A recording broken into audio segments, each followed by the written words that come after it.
लक्ष्मण भाऊ नंतर ही तुमच्यासाठी पहिली निवडणूक आहे. त्यांची काही जाणीव तुम्हाला? त्यांची उणीव भासते? 100% त्यांची उणीव भासते.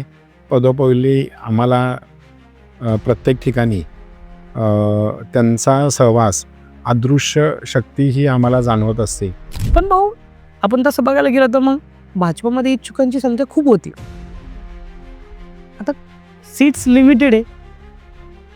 ते इच्छुक काही नाराज झाले असतील, त्याचा काही धोका भाजपाला होईल का? फटका काही भाजपाला बसेल का?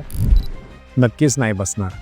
भारतीय जनता पार्टी हा असा पक्ष आहे की याच्यातला प्रत्येक कार्यकर्ता एकनिष्ठ आहे. समजा आज भाऊ असते तर शहराचं राजकारण काही वेगळं असतं. नक्कीच भाऊ जर असते तर आज पिंपरी चिंचवड शहराला म्हणजे स्वर्गीय प्राध्यापक रामकृष्ण मोरे सरांनंतर जे काही मंत्रिपद असतं ते भाऊंनाच मिळालं असतं. भाऊ पण विरोधक आहे ना, खूप आता भ्रष्टाचाराचे आरोप करतायत. मग ह्या आरोपांना तुम्ही कसं सामोरं जाताय? तुम्ही शांत आहात. भ्रष्टाचाराच्या बाबत मी सांगेल की आम्ही लोक फक्त विकास आणि कामाला महत्त्व देतो. सध्याच्या परिस्थितीत काही असं जगताप कुटुंबांचा जो ब्रँड आहे तो असा कुठं मागं पुढं का कमी होताना दिसतोय का?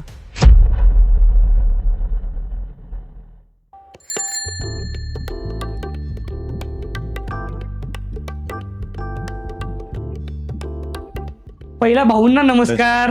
त्यांच्यावर चर्चा करतोय असं मध्ये आलं. हां, त्यांना भाऊ नमस्कार. अरे वा, नमस्कार.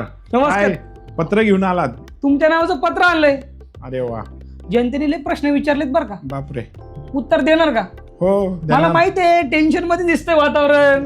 नाही, टेन्शन मध्ये नाही, सगळे हसत आहेत. टेन्शन नाही, टेन्शन नाही ना? नक्की नक्की उत्तर देणार का मग मला? हो, 100%. चला मग. चला.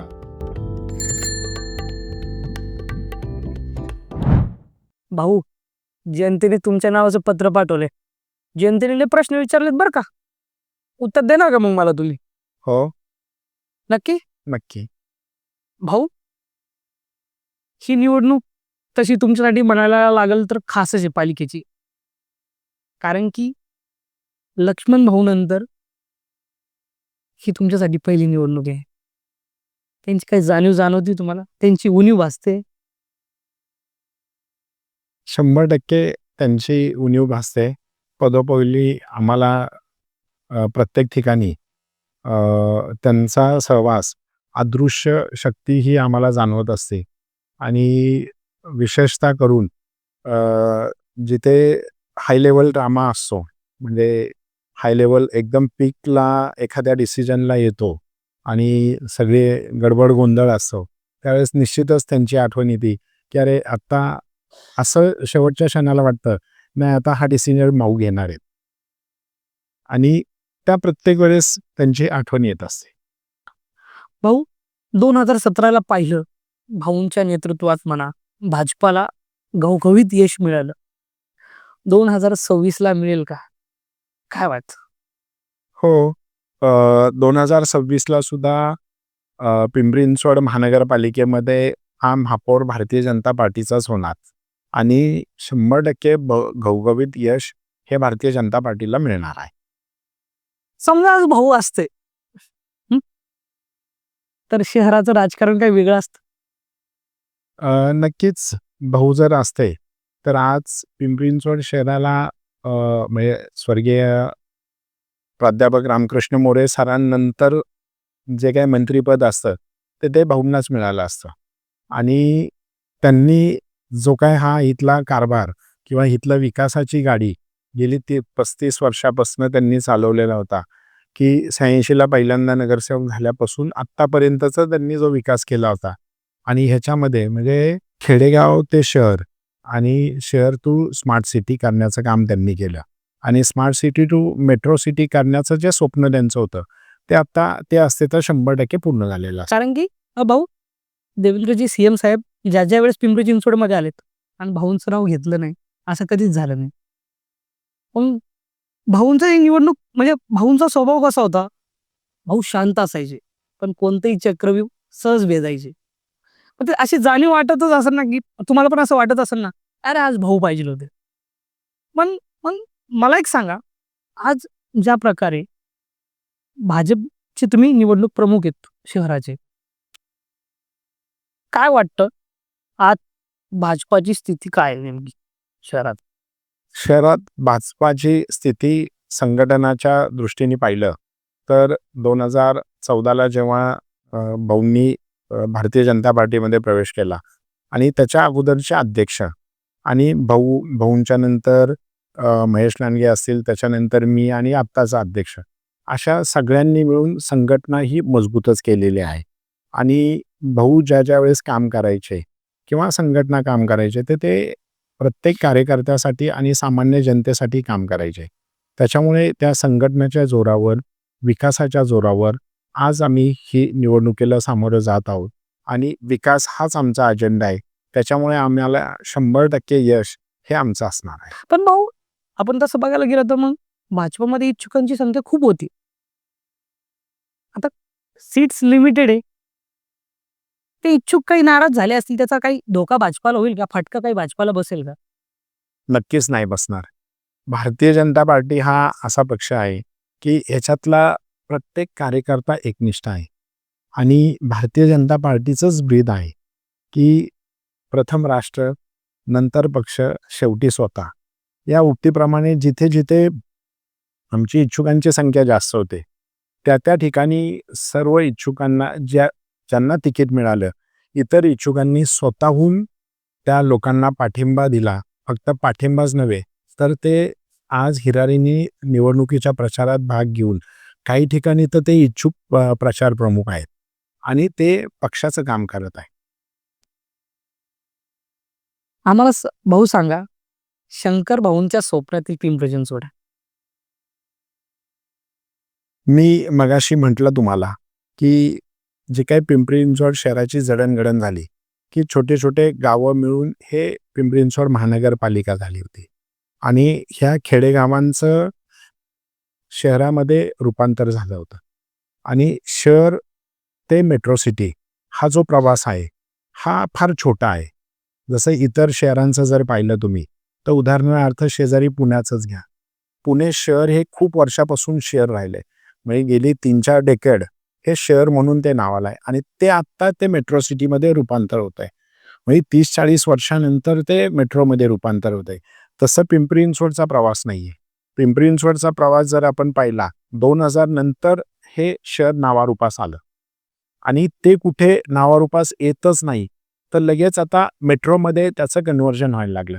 म्हणून इथं बदललेली परिस्थिती, जे काही आता शहरीकरणाच्या ज्या काही समस्या आहेत आणि त्याच्यातल्या महत्त्वाच्या समस्या म्हणजे वाहतुकीचे प्रश्न असतील, पाणी असेल, प्रदूषण असेल, चांगलं शिक्षण असेल, चांगल्या आरोग्याच्या सुखसोयी असेल, मुलांसाठी क्रीडांगण असेल, आमच्या महिलांसाठी बगीचा असेल, अशा अनेक गोष्टी करण्याचं जे मानस आहे ते माझ्या स्वप्नातील आहे.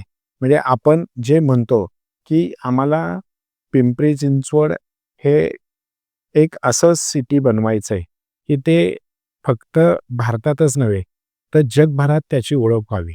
म्हणून मी आत्ता माझ्या बऱ्याच ठिकाणी सांगतो की जेव्हा आपण नदी सुधार प्रकल्प पूर्ण करू, आम्ही त्याच्या पाठपुरावा करतोय. मुळा आणि इंद्रायणीचं आता काम चालू झालेलं आहे. पवना नदीच्या सुधारचं काम चालू होईल आता काही दिवसातच. ह्या तिन्ही नद्यांचा नदी सुधार झाल्यानंतर मी तुम्हाला सांगतो की येणाऱ्या 10 वर्षामध्ये पिंपरी चिंचवड शहरामध्ये हे म्हणजे वॉटर ट्रान्सपोर्ट हे चालू झालेलं असेल, की ते माझं स्वप्न आहे. इथल्या प्रत्येक मुलगा, प्रत्येक विद्यार्थी हा कौशल्य विकास, म्हणजे आज AIचं युग आहे. बरोबर. AIच्या युगात तो निपुण असला पाहिजे. आणि 2047ला जो आपल्या देशाचे पंतप्रधान माननीय नरेंद्रभाई मोदींनी स्वप्न पाहिलंय की विकसित भारत, आत्मनिर्भर भारत, तर विकसित भारत आणि आत्मनिर्भर भारताचे पिलर हे माझे पिंपरी चिंचवड असलं पाहिजे. काय वाटा असेल बरं त्या विकसित भारतात आपल्या पिंपरी चिंचवडचा? आज आपलं स्वप्न जे आहे 5 ट्रिलियन इकॉनॉमीचं, बरोबर. तर त्या 5 ट्रिलियन इकॉनॉमीमध्ये महाराष्ट्राचा सहभाग 1 ट्रिलियन इकॉनॉमी असावा असं आपल्या राज्याचे कणखर नेतृत्व मुख्यमंत्री देवेंद्र फडणवीस साहेबांनी सांगितलंय. आणि मी आपल्या माध्यमातून सांगू इच्छितो की त्या 1 ट्रिलियन इकॉनॉमीमध्ये PMR ग्रोथ हब हा आपल्या म्हणजे पिंपरी चिंचवड असेल, PMR रिजन असेल किंवा पुणे असेल, असं तिघांनी मिळून PMR ग्रोथ हबची निर्मिती केलेली आहे. आणि त्याच्या माध्यमातून आपल्या इथं IT हब असेल, इंडस्ट्रियल हब असेल, हे चांगल्या प्रकारे आणखीन कसं चांगल्या प्रकारे वाढतं आहे, त्यासाठी माननीय मुख्यमंत्री साहेब डायरेक्ट FDIच्या द्वारे प्रयत्न करतात आणि फॉरेन डायरेक्ट इन्व्हेस्टमेंटद्वारे इथे इंडस्ट्री वाढती आहे. डेटा सेंटरची कामं आता चालू झालेली आहेत. Hyundaiसारख्या आणखीन नवीन ऑटोमोबाईल सेक्टरमध्ये कंपन्या येतात. सर्व्हिसेस पण इथे वाढतात. त्यानिमित्ताने रोजगार निर्मिती ही चांगल्या प्रकारे होणार आहे. आणि त्याच्या माध्यमातून जी 1 ट्रिलियन इकॉनॉमीचे जे स्वप्न महाराष्ट्राचं आहे, त्याच्यामध्ये जास्तीत जास्त वाटा हा पुणे ग्रोथ हबचा असावा, असं आमचं स्वप्न आहे. भाऊ, हे तुमचं जे म्हणजे विजन आहे, ते मला तर चांगलं वाटतंय आणि असं खरंच घडो. भाऊ, माझा एक प्रश्न आहे. पिंपरी चिंचवड जगताप कुटुंबीय, या राजकारणात जगताप कुटुंबियांचं महत्व खूप आहे. पण सध्याच्या परिस्थितीत काही असं जगताप कुटुंबांचा जो ब्रँड आहे, तो असा कुठं मागं-पुढं का कमी होताना दिसतोय का? नाही, असं नसतं. जगताप कुटुंब म्हणून नाहीये. एक कार्यकर्ता म्हणून लक्ष्मण जगतापांचं नाव होतं. सामान्य जनतेमध्ये त्यांनी काम केलंय म्हणून त्यांचं नाव होतं. आणि ते नाव म्हणजे ब्रँड म्हणून नव्हे, तर एक लोकांची सेवा म्हणून. आणि त्यांनी जे त्यांची तत्व समाजाच्या प्रती जी ठेवलेली आहेत, ती तत्व पुढे जाऊन घेण्याचा आम्ही प्रयत्न करत असतो. याच्यामध्ये कुठला ब्रँड आणि हा विषय येत नाही. तर प्रत्येकाला जे काही संधी मिळाली, त्या संधीचं सोनं करणं हेच मला माहिती आहे. भाऊ, लक्ष्मण भाऊंबद्दल पुन्हा एकदा मी प्रश्न विचारतो तुम्हाला. लक्ष्मण भाऊंचा अभ्यास, शांत राहून संयमी नेतृत्व पिंपरी चिंचवडकरांनी पाहिलंय. असं कोणतं नेता वाटतंय का आता पिंपरी चिंचवडमध्ये? नाही, प्रत्येक नेत्यांची ही छबी वेगवेगळी असते. आणि असं कुठलाच नेता हा नेता त्या नेत्यासारखा सेम टू सेम नसतो. म्हणजे आपण जर पाहिलं, यशवंतराव चव्हाणांपासून पाहिलं, वसंतदादा पाटील असतील, माननीय पवारसाहेब असतील, देवेंद्र फडणवीस साहेब असतील, आपले पंतप्रधान असतील, प्रत्येकाची छबी ही वेगवेगळी असते. आणि त्यांची कौशल्य हे वेगळं असतं. आणि त्यांचं लोकांना टॅकल करायची पद्धत ही वेगळी असते. या काळात की सेम टू सेम होणं शक्य नाही. पण इतर जी काही त्यांचे कलागुण आहेत, ते गुण आम्ही घेण्याचे प्रयत्न करतोय. आणि त्यांनी ज्या पद्धतीने विकास कामं केलीत, ती विकास कामे पुढे करायचा आम्ही प्रयत्न करणार आहोत. भाऊ, पण विरोधक आहे ना, खूप आता भ्रष्टाचाराचे आरोप करतायत. मग ह्या आरोपांना तुम्ही कसं सामोरं जाताय? तुम्ही शांत आहात. भ्रष्टाचाराच्या बाबत मी सांगेल की आम्ही लोक फक्त विकास आणि कामाला महत्त्व देतो. मी असेल, भारतीय जनता पार्टीचे आमचे सगळेच कार्यकर्ते असतील, तर कुठेही आम्ही कुणावर आरोप करत नाही किंवा कुणाबद्दल वाईट बोलत नाही. एकच काम असतं आमचं की काम करणे. त्याच्यामुळे कुणी भ्रष्टाचार केला किंवा आरोप केला याच्याकडे लक्ष न देता, पण मोदीजींचं जे ब्रीद आहे की आपण अंत्योदय आणि शेवटच्या घटकापर्यंत काम करत राहणे. इतर लोक आरोप प्रत्यारोप हे करतच असतात. जर आपण प्रत्येकाच्या आरोपाला प्रतिउत्तर देत बसलं, तर निश्चितच आपल्याला विकास कामं करायला किंवा आपल्याला जे लोकांनी, जनतेने ज्या कामासाठी आपल्याला निवडून दिलंय, ते काम करता येणारच नाही. ह्या पोस्टमनच्या माध्यमातून तुम्ही पिंपरी चिंचवडकरांना काय आवाहन कराल?